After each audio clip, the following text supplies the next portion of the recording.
A lot can change in a year. No one knows that better right now than Charlotte Worthington. The Manchester BMX rider began 2018 working 40 hours a week as a chef. She ended the year as part of British Cycling's BMX Park World Class programme. BMX Freestyle Park makes its Olympic debut in Tokyo 2020, and for 22-year-old Charlotte, representing Britain is one of the long-term aims. But you can't achieve those aims if you don't focus on the short-term stuff as well. That means working flat out and perfecting her tricks and routines from here on, so it's a good thing she's never satisfied. The sports appearance at Tokyo also opened it up to a wave of new audiences, but you could argue Charlotte is already doing that herself. She is, after all, a female rider in a man's world, where, for whatever reason, perception has led us to considering BMX riders as predominantly male. But for Charlotte, leading the way for other riders is just as important as her aims to be one of the best there is.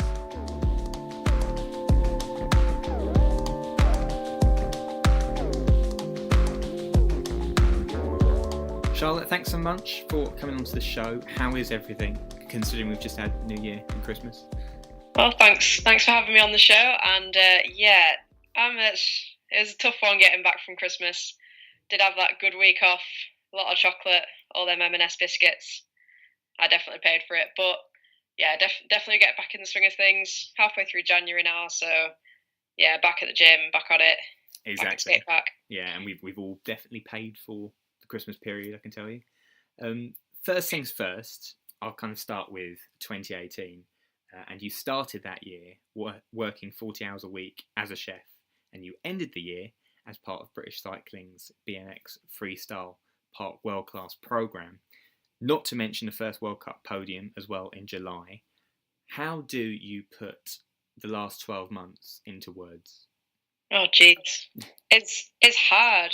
Yeah, I started the year just working my butt off at the kitchen, eating really badly, if eating at all, not getting enough sleep, and I was just so lucky that this opportunity and all this, it just timed perfectly. Someone from British Cycling contacted me. We did a little trip, little team selection thing, and yeah, I was really, really lucky to be offered with that opportunity. And if that hadn't have come along, I probably would still be there. So it's such a drastic change in my lifestyle, huge. How did that opportunity come along then? Was it a case of someone scouting you or just seeing you competing, doing what you do? Well, I hadn't done a lot of competing before then. I was mainly trying to get myself out there on Instagram, knowing people who know people. And I just heard through the grapevine that BMX was going to the Olympics and that Great Britain was going to look for a team. So then someone put me in contact with the guy who was scouting the team at the time, and yeah, we had a little induction with him, I introduced myself, and then in February they all booked a big bunch of us to go to North Carolina. To go ride, a bunch of different parks. They watched us ride, assessed us, and yeah, since then they picked out a team from there. Exactly, yeah. I've got a couple of questions on that world-class programme specifically for later. But I kind of want to bring it back to life as a chef, really, because you mentioned working your butt off and eating badly if you ate at all. How hectic is life as a chef? Because it strikes me as a profession where you are on the go constantly. Yeah, totally. That's just it to a pinpoint.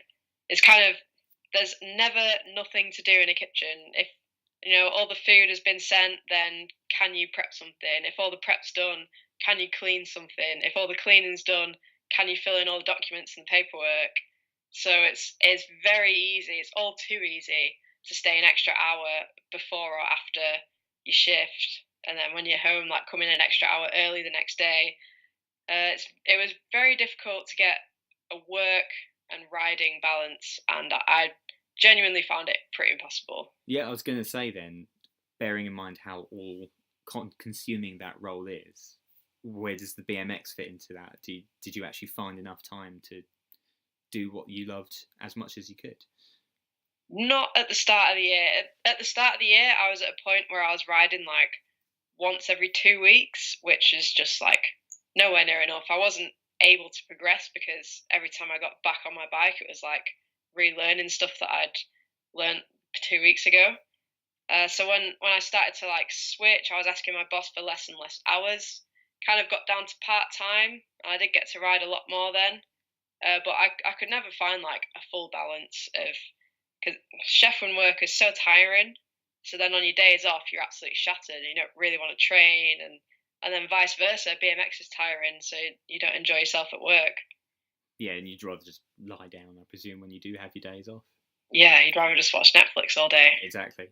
From a health standpoint, then, and a nutrition standpoint, how would you kind of categorize or sum up your health at that time?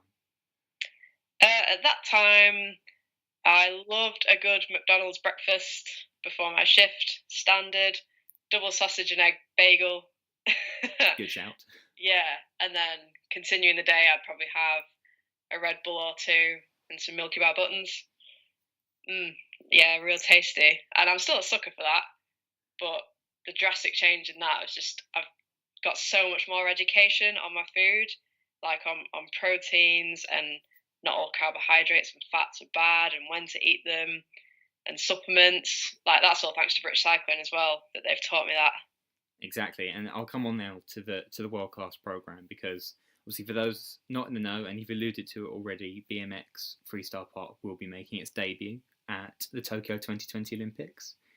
That selection camp that you mentioned in the US for the world class program, take me through that because it strikes me as an occasion where there's a lot of pressure on you, not only to put in the work in the first place, but then to perform when that occasion to perform actually arrives, because it's not just you that's competing for those spots on the world class program, is it? Yeah, I think they tried to make it as little like minimum pressure as possible. They said like we just had to ride and enjoy ourselves. We went to 3 different parks, and at those parks we did like just a fun contest. So we'd have a day getting used to the course and finding some lines and having some fun. The next day we'd all do a minute run each, and then it's just a mock contest, and then they'd say like this person came out on top because of this. Then the next day it'd be a totally different person because the parks were so different, and that's what definitely would highlight people's strengths and weaknesses. There was like one park that I really struggled on to like get any of my tricks out because it's so big and like rickety, and then there's other parks that like I would like fly at, like Daniel Dare's place, and there was only 2 girls on the trip. There was supposed to be another one, Izzy. Unfortunately, she couldn't make it. I think because of her wrist. So it was me and Emma were both like it was still real fun. Like they kept it really relaxed and chilled. It wasn't actually like a stressful experience. I had that pressure on myself because I knew I wanted to perform, and I'm quite competitive anyway. So I put the pressure on myself, but they were really chilled about it. Do you handle that pressure quite well then when you do put it on yourself? Yeah, I mean, majority of the time, I'd say I would. There's a line in like an Eminem song, and he says, "I bully myself because I make me do what I put my mind to," and that always resonates with me. But there are times when this is my first year competing in 2018, and there's times where it got real hard, and the stress like does get to you, and you realize the only thing that is putting pressure on you is like yourself. So there's been like lows of the year as well where it has got to me, and I've learned so much more from failure than I have from success. I've learned a lot from that and the mental game of contests. It's not just about your riding; it's about keeping it together. When you find out that you're on the world class program, what does that feel like in the first place? But also, how much of a difference has that really made to what you want to do in your sport? Well, I was just absolutely mind blown, and I didn't even know what my life had in store for me after that because I told my boss at the kitchen and the head chef, and he was like happy sad. He was like, "Yeah, I'm happy for you, but I'm sad that I'm losing such a good chef." So that was kind of weird, and like not great. But It strikes me something daunting as well, telling him. yeah, I was like, oh well, cheers, mate. Thanks. You should just be like super stoked for me, but never mind. Yeah, so yeah, I was just totally mind blown. I was like, what is? I'd never competed before, so I didn't know what this lifestyle was like. But it was a lot of traveling around the world, all these new experiences, meeting new people, completely changing my lifestyle, my diet, my activity, mentality. So that just felt like totally amazing, and it all just came to reality when it, like 2 weeks later, I was on a plane to Japan. It's madness. What do you? It strikes me as because of how quick it's happened that it's something you need to learn quite quickly how to deal with that life. What's maybe the biggest thing, most important thing you've learnt in the last year? Now that you've jumped on this roller coaster. Ooh, that's a good one because I've learned a lot. Oh, that's actually quite tough. The biggest thing that I've learned,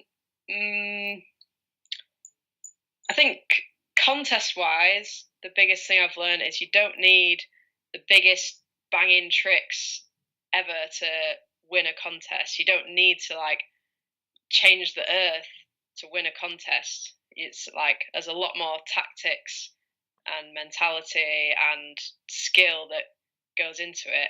That's contest wise. And then I don't know, stuff I've learned about myself. Obviously, learned a lot more about mentality. Got a lot more mentally strong. I couldn't really pinpoint it to one thing. It's been so drastic. I mean, and you mentioned, I suppose, maybe the understated side of competing actually does quite well in terms of going out and winning a competition. What is it for people who don't know BMX all that well? What is it people are looking for when you do actually go out and compete? So BMX contests work. There's in the boys it's broken down a bit more because they've got a whole lot more riders, but generally there's a qualifiers, and then you could qualify into the semi-finals, and then there's a finals. Your runs running up to that are 1 minute. The first two contests in the qualifiers and the semi-finals, both of your runs count. So that means that your score will, like both scores will count to one score. So you want both of your runs to be good. Mm-hmm. And that generally means just as simple as staying on your bike. Because once you've come off the bike, the stakes are so high now that it's going to the Olympics that generally that's kind of an indicator you're probably not going to make it. So the first two runs, you're going to want to stay on your bike and just get some basic tricks down. And then in the finals, it's just one of your runs count. And that's when you can go for it a bit more and take a bit more of a risk. And in all them contests, the judges are looking for consistency in the first two, because you have two runs that both count. So you need consistency, style, like creativity with lines. Lines are really important. You don't just ride the park the same as everyone else. Then obviously your tricks, the technicality, and like difficulty of them, and also like the height. How high you're going? Are you 2 foot higher than everyone else, or are you under the coping? And then we come on to July and that first podium place at the World Cup held in Edmonton in Canada. How big a moment was that? Do you sense that's a real stepping stone to you doing that more consistently? Yeah, that was a real highlight of the year. I think I learned a lot from that success. I learned a lot, and yeah, I think it's still a big step from third to first. I think someone's told me that it's a whole lot easier to move up 10 places from like 40th to 30th, but the hardest jumps are from third to second, second to first. So it's still like a long way, but it's definitely a confidence booster. It's there in your mind. Yeah, it's like, you can make podium. There's more in you. There's more potential. So it's very motivating, and I always think back to that contest because it was such a highlight. That's interesting then, that you kind of draw strength from that, if you like, from when you were successful, and you can always go back to that to give yourself confidence if you need it. Yeah, definitely. Mm-hmm. When I go into contests now, I definitely think about that contest and think, yeah, you can make podium, Charlotte. You've got it in you. You just got to let it out. So let's kind of go back then to the start, because we always, if we've got someone on from a sport that people maybe don't know so well, we like to delve a little bit into how they first got into that sport and why they're so good at it in the first place.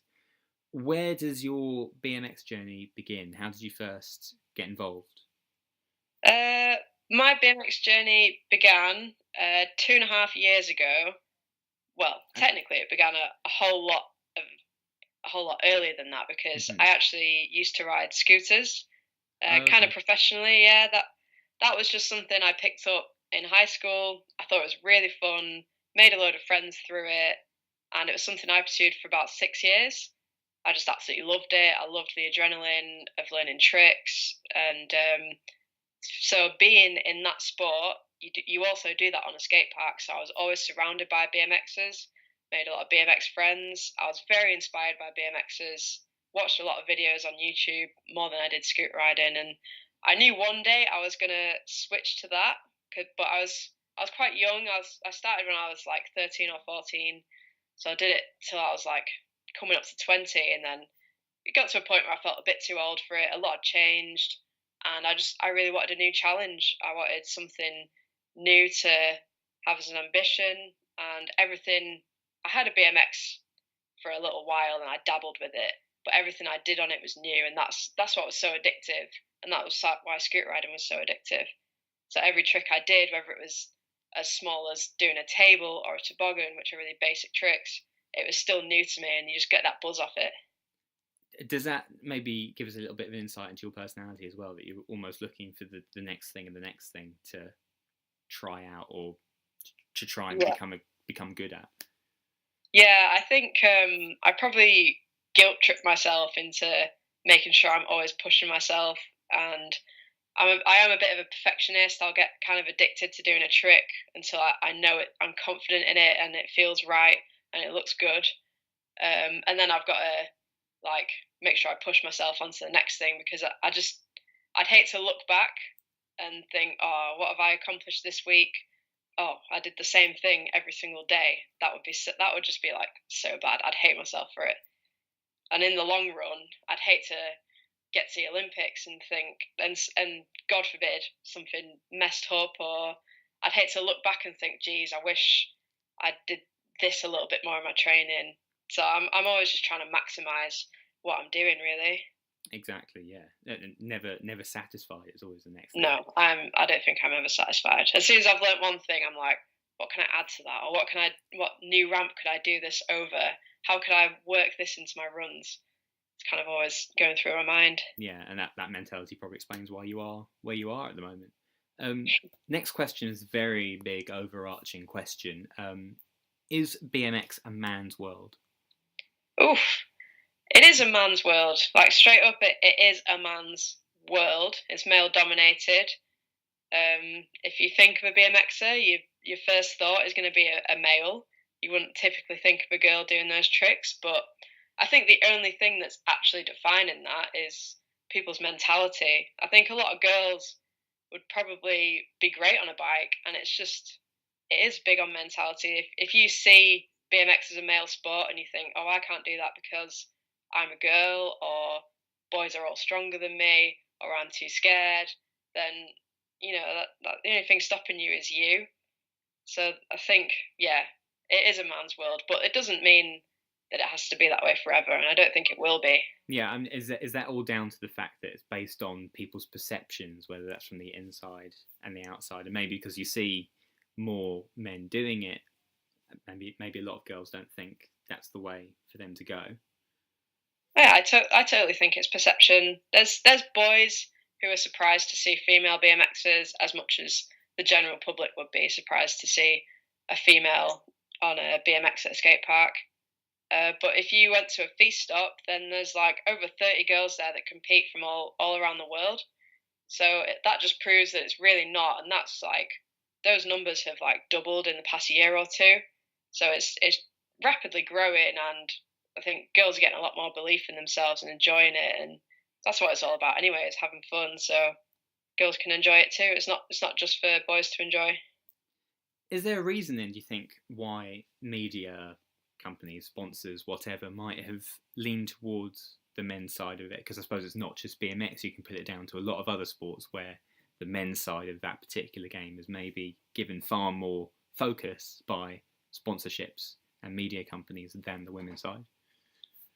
Yeah, again, that's kind of a tough one because no one would like to say that. No one wants to say, oh, like male footballers get more attention, and because they're male footballers, and technically you'd say like, oh, they're better, but that's not the case. And then it's the same with girls BMX. Like maybe a lot of male riders get more attention and sponsorship because of their ability and they're able to do a lot more, but that's not because they're male.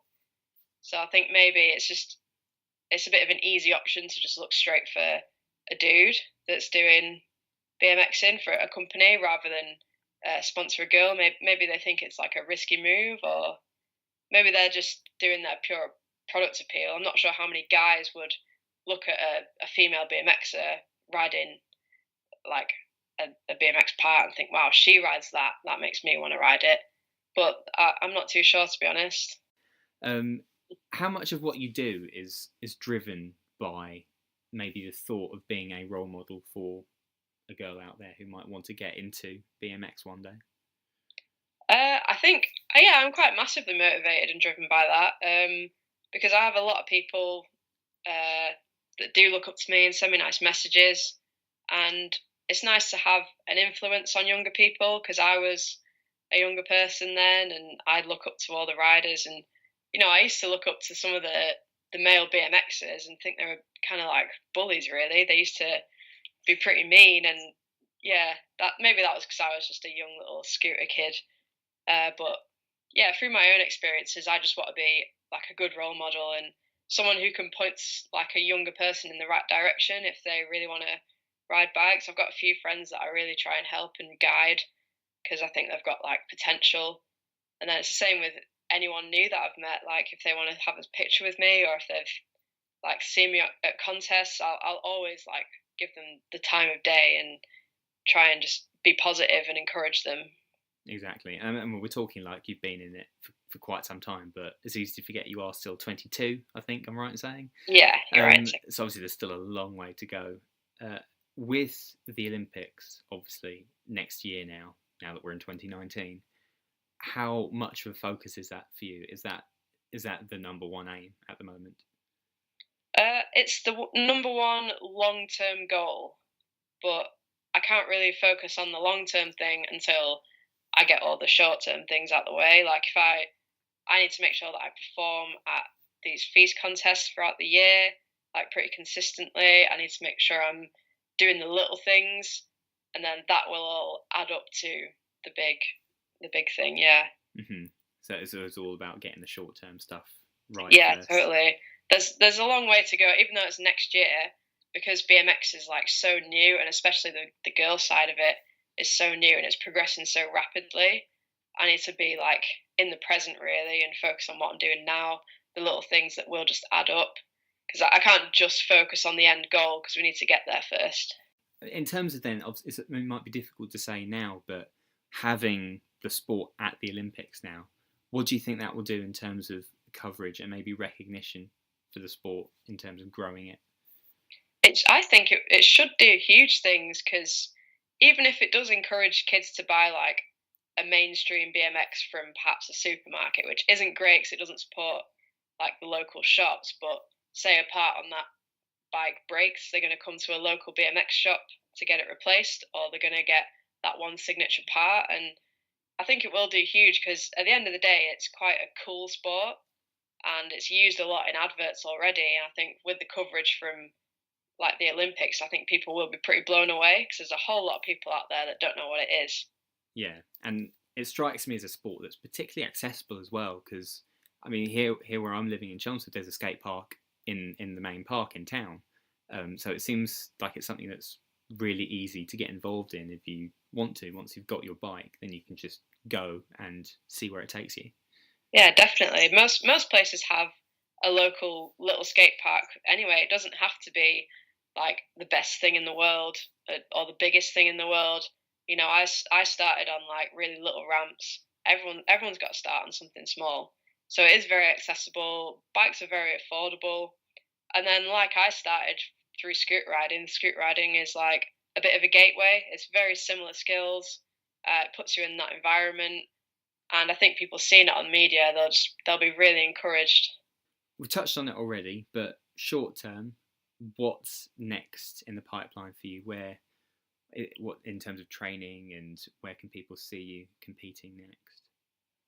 Short term, I've very recently moved to a village just next to Corby, which is in the Midlands, kind of in the middle of nowhere. So short term, I'm just very focused on my riding. I really want to get some tricks nailed, like for real, like on the wood. You can ride a resi ramp, it gives you just a little bit of a softer landing. So I want to get quite a lot of things on the wood. I'm constantly trying to improve my cardio fitness, so a lot of gym sessions. And then looking on forwards, there's some word of a little trip to America, maybe, with some training with the whole team and our coach Jamie.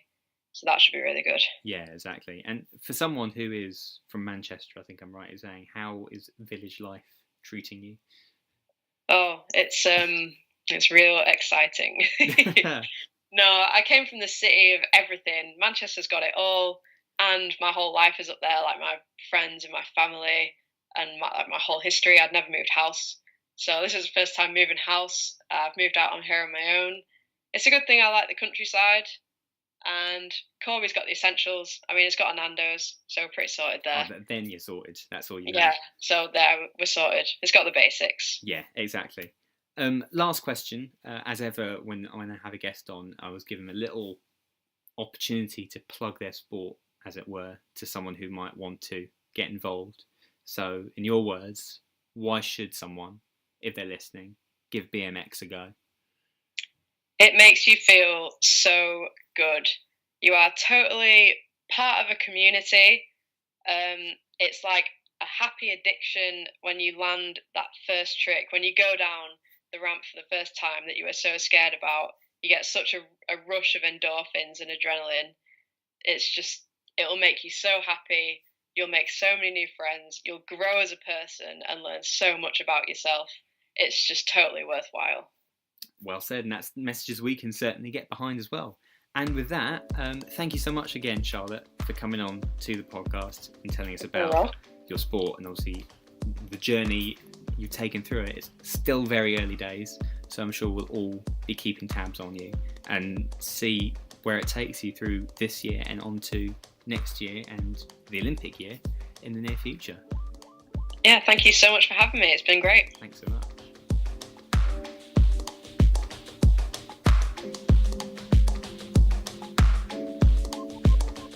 Thank you for tuning in to our BMX special episode on SportSpiel. Before I leave you, I have a couple of messages to share. As always, you can follow us on our social media channels. We're on Twitter and we're on Facebook and we're on Instagram. All of our handles are SportSpiel Pod. You can also get in touch with us via email. Our email address is sportspielpod@gmail.com. It's also a very big congratulations to Ian Murphin and Ryan Anderton, who were the first to correctly get the answer to our trivia question in the last episode. The Tour de France was, of course, first held in 1903, so well done to both of them. That is it from me on this special episode of the podcast. Myself and Will are going to be back on February the 3rd with our next instalment, where we will be joined by another sporting star who will be guest hosting the show with us, just like Shona did on episode 34. Details will be following on social media, but for now, it's a goodbye, listeners, and we will see you very soon.